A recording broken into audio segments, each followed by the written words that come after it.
Navigating Modern Manhood, exploring what it means to be a father, a husband, and a man in the 21st century. Now with your hosts, Scott and David.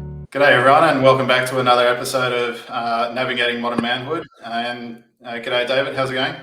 Good, thanks Scott. Yeah, feeling good. It's summer here, and it feels like in Vienna, everyone just disappears. I don't know where they've gone, but it means I can find a car park whenever I want out on the street. So yeah, how are you, Scott? Yeah, I'm good, mate. Thanks for asking. And today we got my mate Ed. G'day Ed, how's it going? I've known you for a long time, mate. We've known each other for a long time. Yeah, live in Sydney, surf together, play rugby together, do lots of silly stuff together, and a couple of holidays. You've moved to the UK, gone back home to the family business, and I've moved to Slovenia, and obviously David's in Austria. So welcome to Navigating Modern Manhood. Apparently so, yeah. Well done. So, good. So, let's throw you under the bus, mate. What's your definition of modern manhood? So you asked me this a little while ago, and I put quite a lot of thought into it, and I keep on coming back to the same conclusion, is I don't really have a clue. I don't think that you can define it at all. I think it's so individually based and the label thing irks me a little bit. I think it's just finding your own way, because there's so many different pressures comparative to like our fathers or grandparents or even different things, and every scenario kind of has its own pressures. But now I think it's more the expectation. I think it's expectations that society, social media, or even we put on ourselves through those kind of influences make us where we are. And so I don't think you can really come back to right, modern man is X, because like, let's just take our industries for example. We're three of us have got very different industries, so Absolutely. I'm not sure that my pressures, like you guys might have the ability to have a nice summer off, whereas suddenly my pressures of summer harvesting, I'm done, so it's a different thing. So, and then also your home life as well, and what skill sets everyone's got. Like I get home at night and I'm like, right, I'm going to do some building or something like that. I'm going to clean the gutters out. Whereas someone else is like, no, my main focus is doing X, Y, Z. So yeah, I don't think you can define it. That's awesome. I think your answers almost defined it, in the sense that it's flexible and being undefined. That it's individual, that it's unique, that it's breaking labels, and I think it's go for it. It's the environment as well. Like you said, we lived in Sydney. Now we've both moved to different countries, and in fact yourself as well, David. Sorry, all three of us have lived there. Yeah. And so then suddenly, we've all changed what we do, different stages of life. You've got 2 kids, Scotty. I've got one and one on the way. And yourself, David, I'm sorry, I don't know. I have 2 kids too. Yeah. 2 kids, yeah. So it's, and suddenly those, it's just, I think flexibility is probably, you summed it up there, Scott. Flex. Yeah, absolutely. So it's adaptability and flexibility. So just listening to your words there, we managed to flip it around and actually come up with a definition that you've got, which is awesome. And I love it because it's making you squirm. There's a really cool word there that you said was expectations. So what expectations do you feel from society and the environment you're in? No, I don't. Gives you a bit of pressure. No, I don't think it's necessarily expectation from society. I think it's expectation from myself. Awesome. So what are the ones you battle with? Let's get them out. I think even more so now is being present at home. Like I said, I can't sit still. I've got to be doing something, whether it be knocking a wall out or mowing the lawn or painting something. And I think and then equally, I'm quite happy at getting up at 4:30 or 5 in the morning, going off to work and not coming home. Not in a horrible way. Just work is so focused, and because of the industry, we're time pressured on nature that that everything else goes out the window. So I think growing up in that environment as well, as much as I do it, I'm very well aware that I've got to be more present. I think that's the biggest one. I'm thankful that my wife's quite chilled. just accepts it and gets on. Like, Yeah. but you do realize that you are away from the house quite a bit in life, but then equally, to succeed you've got to put 100% in. So it's a very fine balance, I think, of achieving that, really. Yeah, so there's two key words there is awareness and commitment.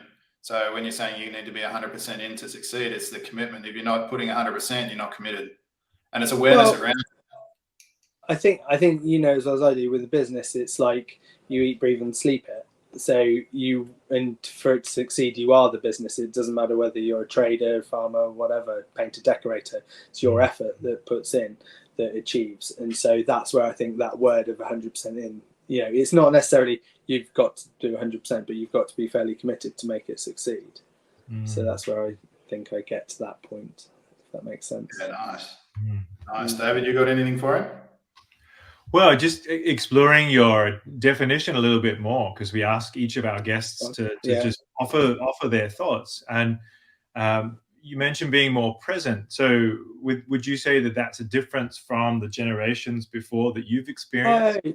Completely. Like, in our family situation, when we were young, like my parents had us, they were quite young when they had us, my sister and I. My father was extremely busy. The business increased by like 200% or something like that in area, and also the machinery wasn't as good as it is now, so there was a lot more time bum on seat in tractors. So you do realize that, and I suppose that's one of those things where I go, well, crikey, I don't want my daughter to grow up with me being vacant, and I see that now, a little bit of guilt. Like, she's quite used to me walking out the door and she's just like, bah. She's accepting of that already, and I'm like, oh crikey, that's pretty bad. And that's the interesting choice, that you're choosing a new mode. And that's what we mean by modern men. Scott and I are both choosing similar things, being more present for the kids. So but then equally, I don't have the luxury of being able to farm from a desk. There is certain points, but it's interesting. I was at a dinner the other night with some other peers of mine, and the general consensus was trying to work hard as much as possible during the week, but then going, no, besides the necessities of whether you go shepherding or something like that, see animals, things can wait at the weekend, wait for the weekend, and have that family time. Obviously, busy times of year, you can't do that. That's obvious. But the rest of the year, when you're not under that pressure, then to make that time. It's quite interesting as a shift, as a generation of like lifestyle is coming forefront. It's not just working in the industry and that being, it's a lifestyle industry. Well, making it actually that. So yeah. That's cool. So do you have any integration as well? Like, do you bring your daughter into the track? She's not into tractors yet, or is she a bit young? No, apparently when she's in the car, she sees a tractor or someone. No, I have got change today. Normally I'm in like a high vis top. She's like, if she sees someone in orange, she's like, "Daddy," and so that can be a road worker, but she's not. She just thinks I do anything really. But no, she likes it. She comes down to the farm and gets on a tractor or sees the lambs or whatever. It's very, very good. Experience, like sensory experience for them. So How old is your daughter, Ed? She's 19 months. So very young. So she's there, and she's a chatterbox as well. So loves it. Yeah, exactly. And I do compliment you that it's wonderful that you've recognized this idea that, she's already saying bye-bye, you have the moment now to choose a slightly different choice. As you said, when you can tools down, be with the family that extra half an hour or hour, and build those memories, with your child. My kids are 14 and 10. So when I first had them, I was an opera singer, and we had, shift work and all sorts of night work. So I really made sure, though, that throughout their early lives, that I made sure we had time together, even though I might have been off bike riding or doing other things or doing opera or traveling around, that we could still build, those bonds, getting down on their level, being with them, playing with them where possible, like you said, taking her to the lambs. That sounds like a really fantastic memory for her to have, like that core memory idea from that movie Inside Out, that you're setting that foundation for her now, and for you as a father as well. So congratulations. Well, I don't know about congratulations, but yeah. Like, or at least consciousness. I'm Yeah, pleased that you I have think the awareness is there. the awareness. now I've just got to put it into practice. It's one thing being aware, but Yeah. So, Well, that's where the wisdom comes in, right? You can be book smart, but you only become wise when you put it into practice. And it doesn't.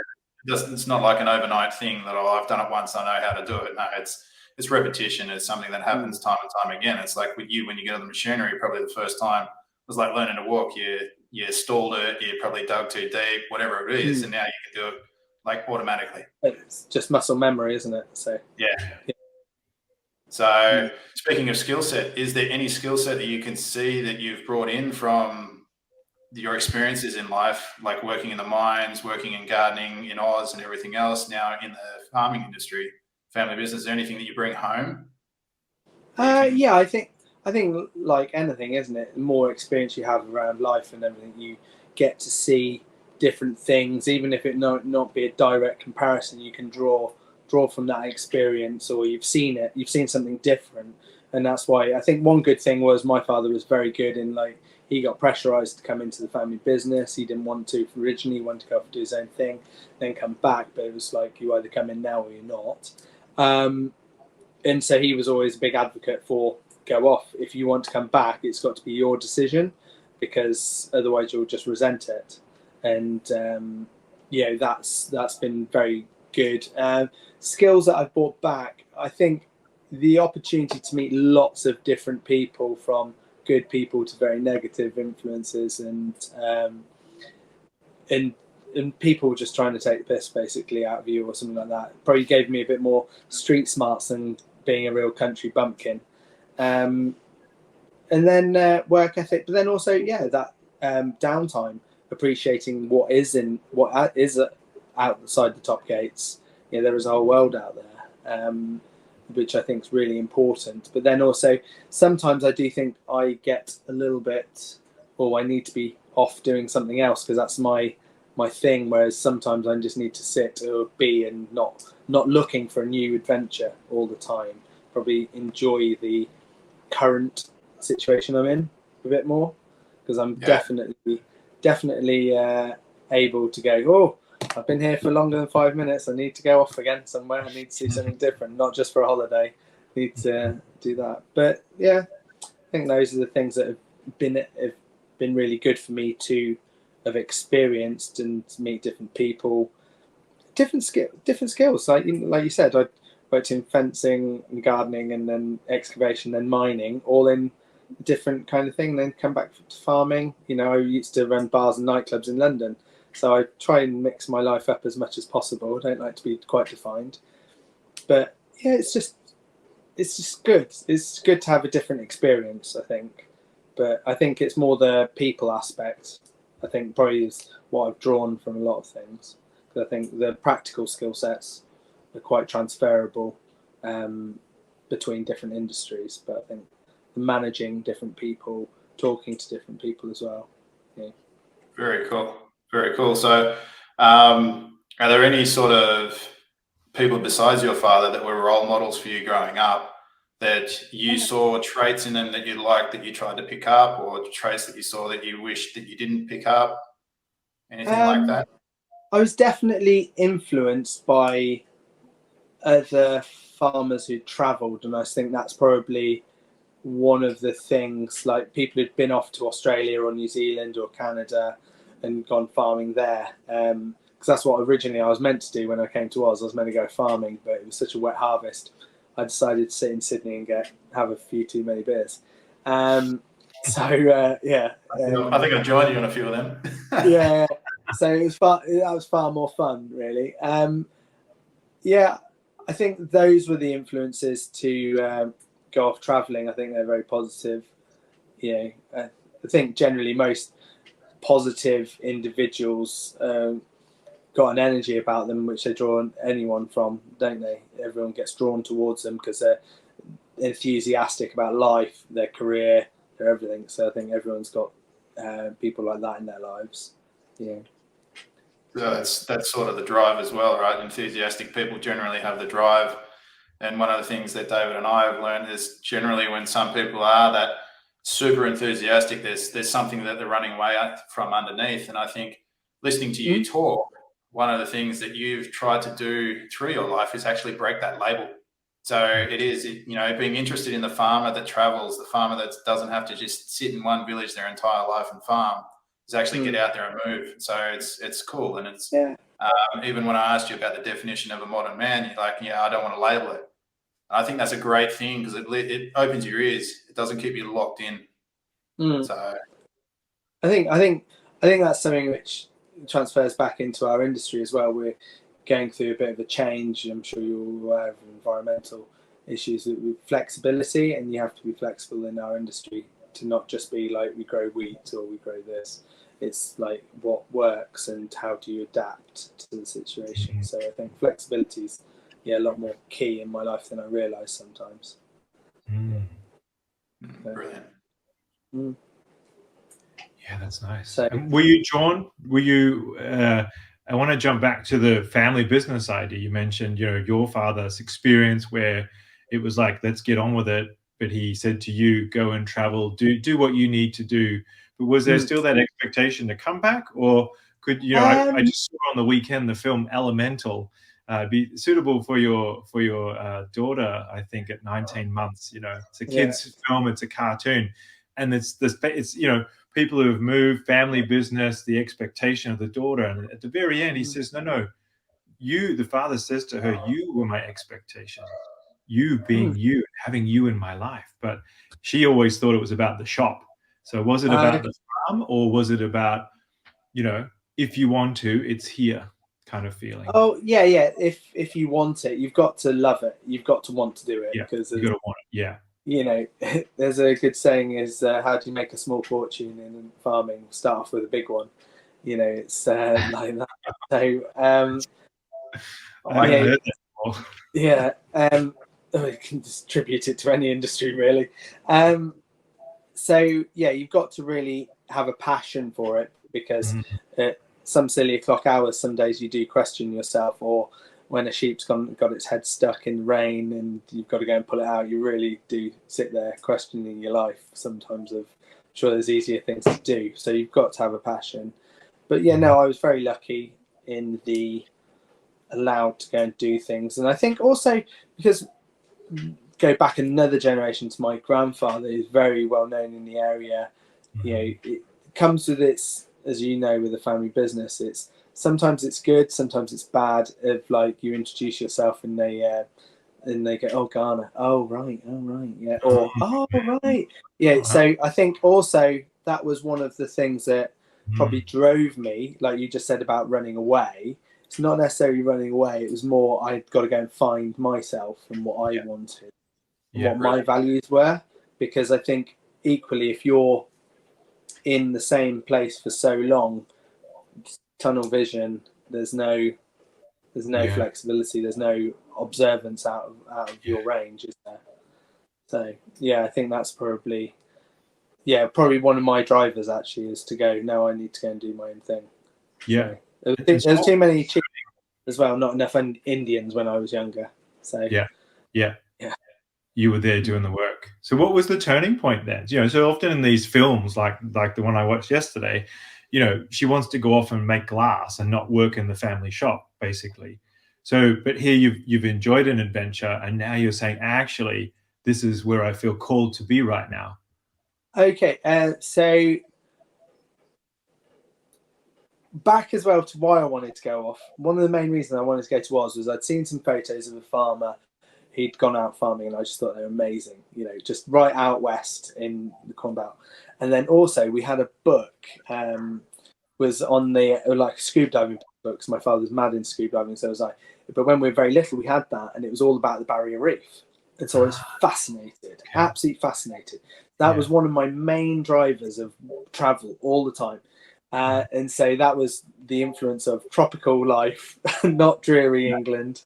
And so there you go. But then then coming back, it was always something of a bit of an itch one of my other uncles, he lives out in the States, and he actually came back for a sabbatical as well. And it was always he had an itch that he had to scratch, and then went again. It wasn't for him, but for me it was. So when we were in Sydney, my ex was a bit of a nightmare.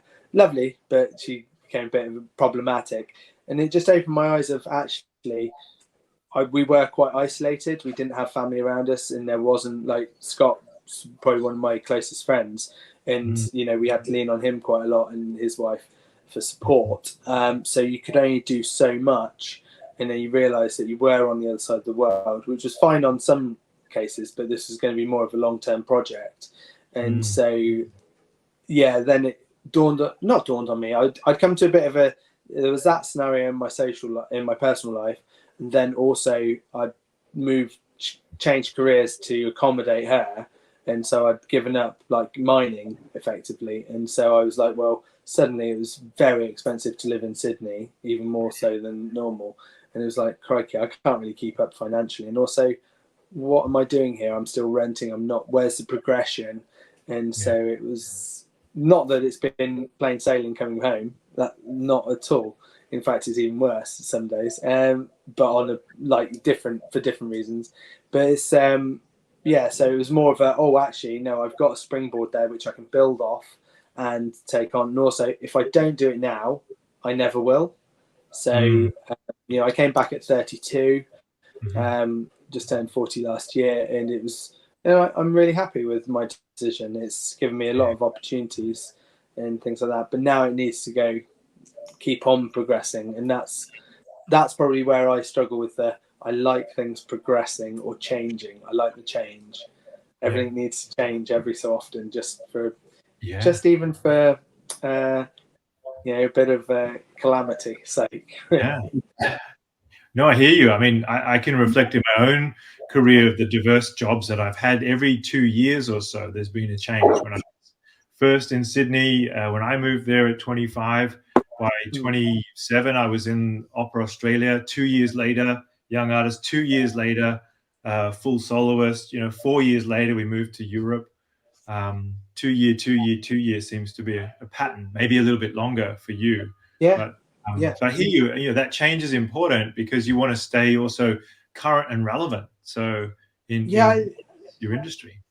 Yeah, I think that's it. I think it's, you like change because it indicates progression. It doesn't necessarily always have to be a marker of finance or elevation. It just promotes your brain working as well. It's a new challenge. I find that I can get stagnant quite quickly. I like change, and this is one of the problems. That goes back to one of your key values too. There was flexibility and adaptability.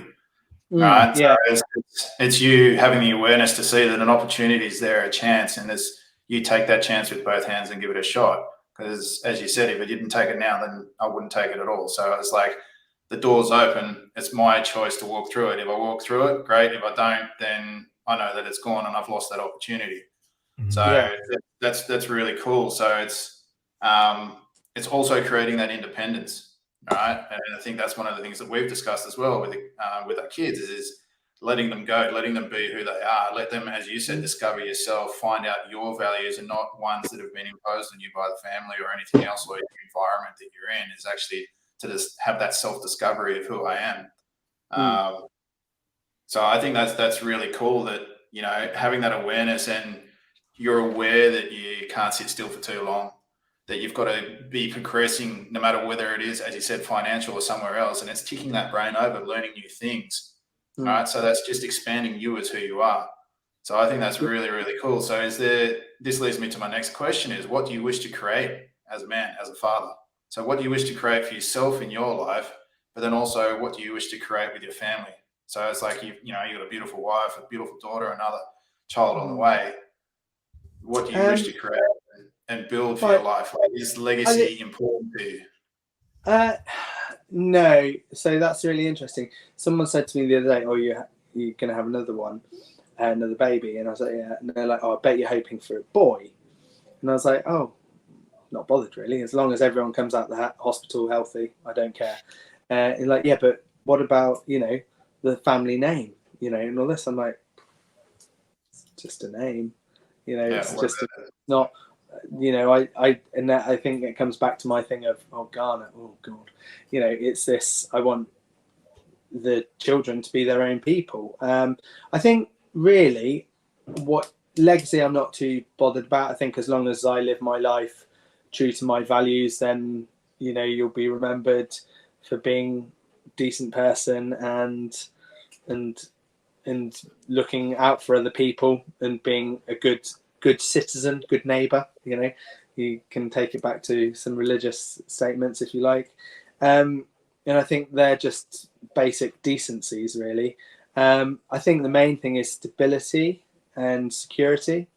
And so, like, not that like my children go without, but they're challenged but they're not worried that their life's in turmoil, or they're not worried about where the food's from or anything like that. You know, they've got a comfortable enough upbringing that they feel confident to grow themselves and push on. I think give them a good stability so they can springboard off to somewhere else. You know, that's probably the main thing. And then that's support network. You're always there to support them, so that if they give it a shot and they fall, that they can always come back to you and then try again. Yeah, try again, or they don't even have to come back. They can just know. I think that gave me a lot of confidence growing up. The fact that I knew if it all turned to shit, that I could come back to the farm. You know, I did. Like, you know, I could go out and explore any industry, try anything, and it would just. I knew I'd got this safety net, and that gave me a lot of confidence and probably a bit of recklessness. Quite a lot of recklessness, actually. You're not reckless at all. Not at all. So, but like, whereas sometimes I'm like, oh God, if I'd actually concentrated a little bit more younger and focused, I wonder where I'd have progressed to, or not in 2 years, like you said, David, every 2 years, that itchy feet or need progression. If I just actually stuck for a moment and said twisted and moved forward in that particular lane, I wonder if I'd have been more successful in certain things. But at the end of the day, I chose my path. I don't have regrets about it, and I've got to get on with what's in front of me now. So, Absolutely. Yeah. You know, but I think those things for us is stability in which generates then confidence outside. You know, those things, creating that for my family is quite important. So is that your definition of success? Having no regrets and building that self-confidence, being aware of who you are and following your own path?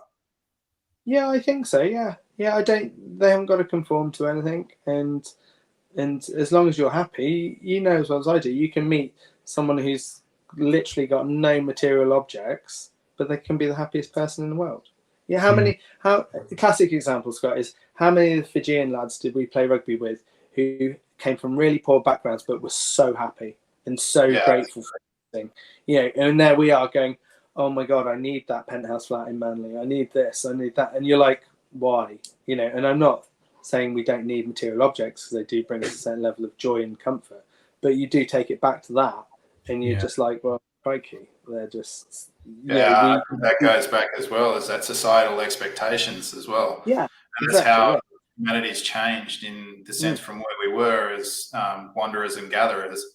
You know, to then just be literally becoming still and stable. And I think that's brilliant that we've got that. You've got that itchy feet that you go. And David was progressing every 2 years or every 4 years. He was going somewhere new in his job.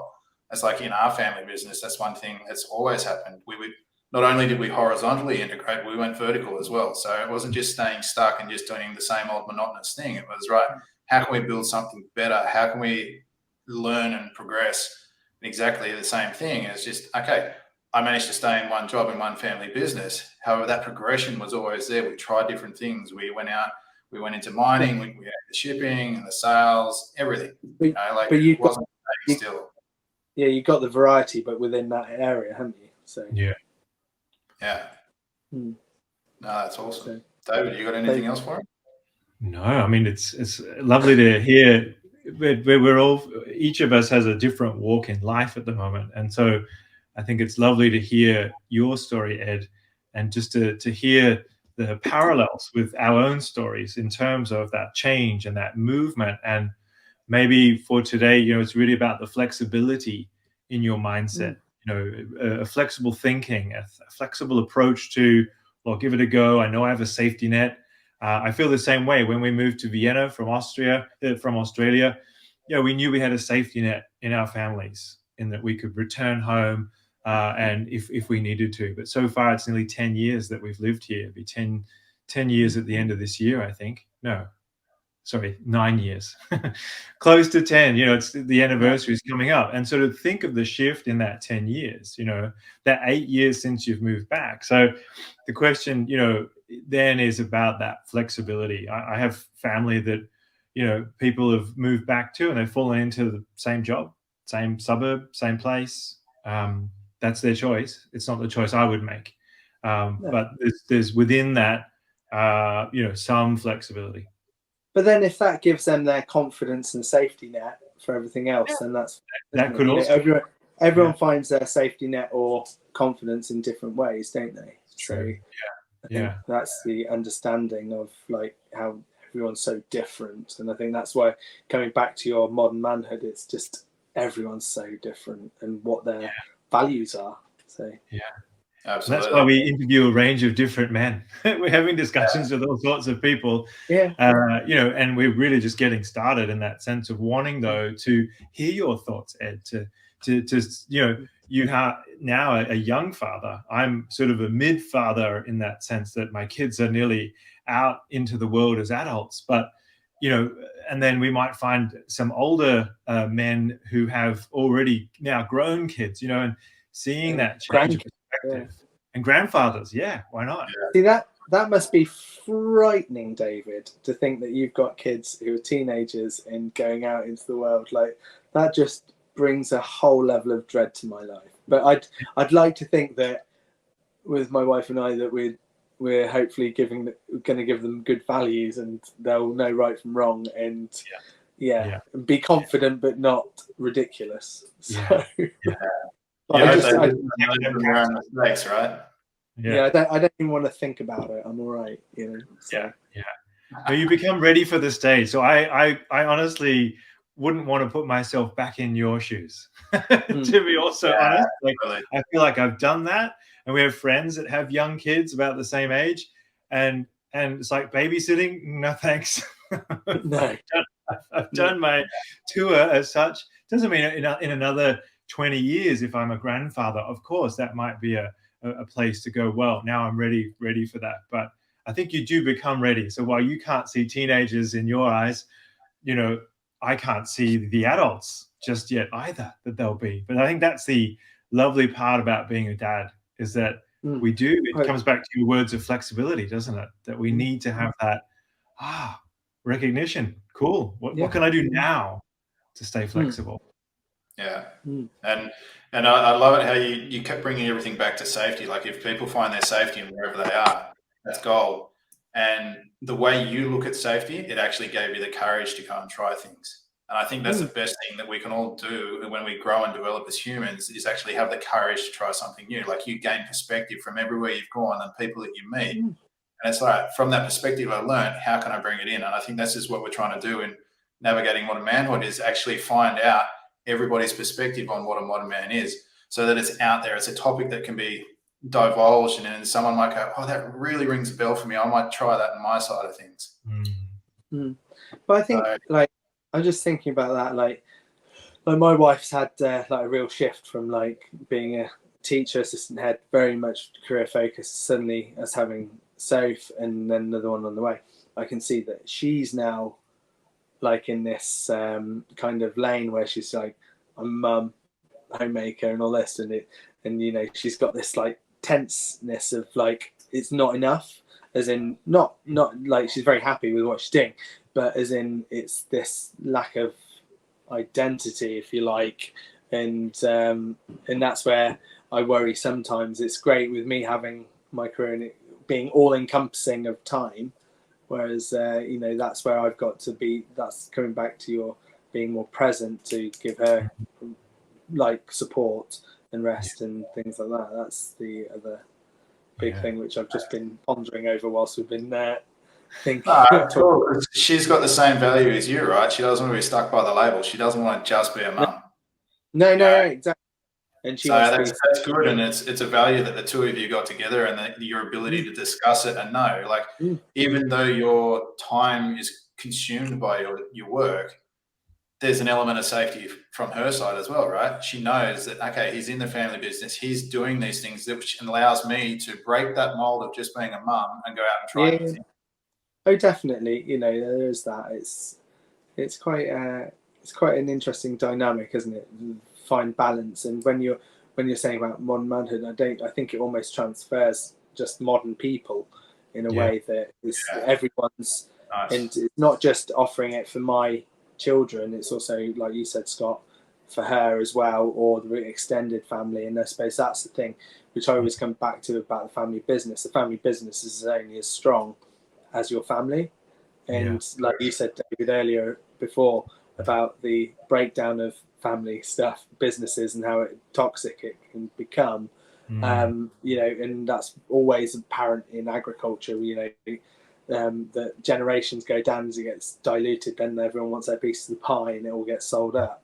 But I think that's where my focus is, that we create a strong family, and then the business kind of takes care of itself, because everyone's got different strengths as well. And I say to my cousins, I'm like, well, if you want something, then just say, and we'll try and accommodate it or support you. If it's like, I don't know, they want a little garage to work cars on. Okay, well, you pay a peppercorn rent. Let's get you up and running, because the more successful you are, then we can charge you more. So it's quite simple. But if you've got that confidence and safety, then you can move forward. So. Yeah, and it's also that support there as well, right? That support enables them to go and do what you've done and discover your values and who you are yourself. So it's that support network that you can provide, and I think that's the caring nature within you, and I think it's within David as well as myself. Is that's what we're here to do. Is we care so much and so deeply. We've all got that humanitarian side of us. We want to be that humanitarian leader that enables people to grow and not just stay stuck and not conform, as you said before, to what society's expected values have been placed inside your own heads. So it's that internal battle that you have, and it's when you take the action, you actually get to discover who you are and what you do and don't like. Yeah, no, it's too true. No. This has been good. So, Ed, really appreciate your time. I really appreciate your perspective as well. It's been eye-opening, and I like the fact that just then you said it's not modern man or modern woman, it's just modern people. I think that's really nice. I like that. This has been another episode of Modern Manhood, and if you've enjoyed this episode, please click to subscribe and make sure you stay connected. We are navigating modern manhood. Join Scott and David next time.